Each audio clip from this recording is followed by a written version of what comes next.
In one of the previous videos we discussed the difference between shower remodel and shower renovation. Well, that's when you have a choice, but what when you don't have a choice? Because sometimes things do happen and it's more of a necessity than just your will. Let's run a scenario. Hey, you're showering and you're like, hey, this tile is about to fall off. What would that mean? So, to bring you like not so good news, it means in 95% of the cases, it means that there is like a mold growing right behind and it's already at a point where it can damage your health, which obviously we don't want. So we prioritize remodels and check mark it as urgent, do it now, because that needs to be taken care of ASAP. Environment like a greater Seattle area or the Pacific Northwest for that matter,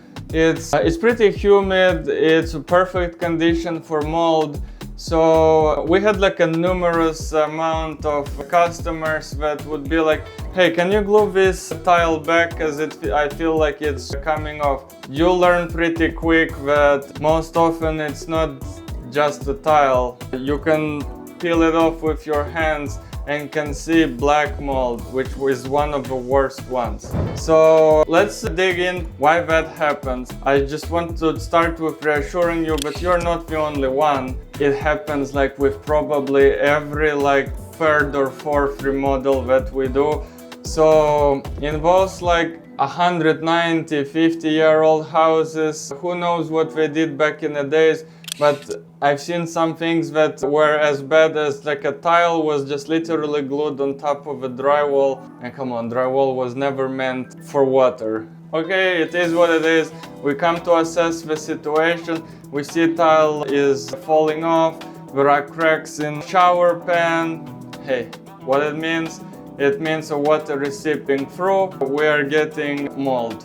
Mold, no good, needs to be taken care of immediately. Trust me on that one. So, we show up, we check, we give you like our honest opinion, and we start the process. As we agree on the project, on the scope of work, on the price, what happens next is full demo of the tile, because that place, the backboard, whatever they used in like a cement board, a drywall, whatever it is behind, it needs to be replaced with the new modern materials which are waterproof and last way longer, if in case you even ever need to care about it ever again. So what we do, we use go board, but before we get to go board, we rip everything out to studs, see if the studs are damaged. Sometimes they can be salvaged with just the humidifier to bring them after you like eliminate either the leak or just demo the damaged parts. So yeah, then we either like replace the insulation if it's an exterior wall,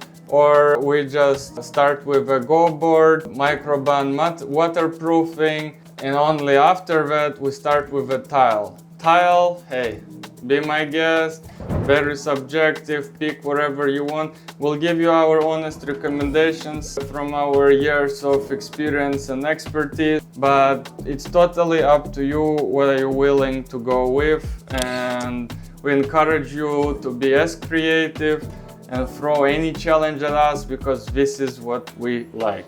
And our tiling experts are all up for like a craziest project you can throw it. So when the tile is up, one of the most important things that happen afterwards is the grout. And like I mentioned earlier, not everyone works with epoxy grout. We are proudly do so. That's the product that we constantly highlight and present to customer.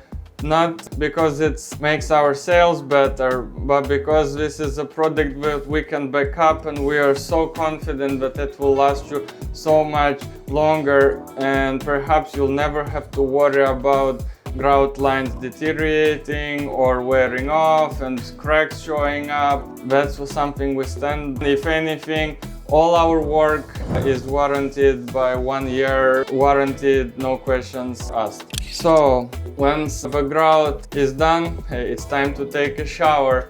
And like I mentioned, so many happy customers after we help them eliminating those issues, and you're not the only one, so please let us know if that might be the case for you.